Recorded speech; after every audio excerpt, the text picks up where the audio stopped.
Today, we're diving into one of the greatest mysteries in the history of mountaineering. Was Mount Everest really scaled way back in 1924? Stick around, because what you're about to hear might just blow your mind. Mount Everest, the highest peak in the world, standing at a towering 29,032 feet, is the ultimate challenge for climbers. But what if I told you that it might have been conquered nearly a century ago, in 1924, by two incredibly brave souls, George Mallory and Andrew Irvine? These two adventurers set out on a mission that many thought was impossible. They were part of the third British expedition to Everest, determined to reach the summit. On June 8, 1924, Mallory and Irvine were last seen by their fellow climber, Noel Odell, as they disappeared into the clouds near the summit. Odell reported seeing them going strong at a high altitude, but after that they vanished. Did they make it to the top? That's the million-dollar question. For decades, mountaineers and historians have been debating this mystery. Fast forward to 1999, when an American expedition, led by renowned climber Conrad Anker, discovered something incredible on the north face of Everest, the frozen body of George Mallory. Finding Mallory was a surreal experience. It felt like connecting with history in a very tangible way.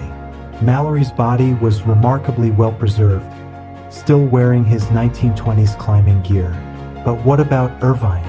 And more importantly, was there any evidence they reached the summit? Mallory's body was found with a rope injury, suggesting he had fallen. But the real clue lay in what was missing. Mallory had promised to leave a photograph of his wife at the summit, a photo that was never found on his body. Could Irvine still be up there, somewhere on the mountain, with the camera that might hold the key to this mystery? Some believe so. In fact, expeditions have been mounted specifically to find Irvine's body and the camera he was carrying.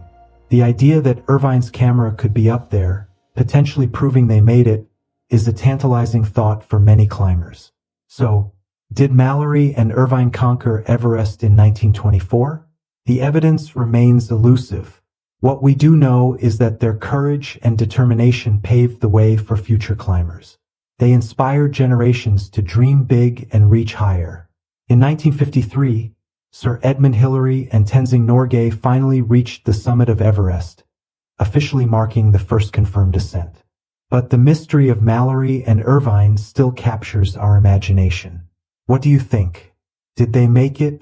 Let me know your thoughts in the comments below. If you enjoyed this story, don't forget to like, share, and subscribe for more incredible tales from history and beyond.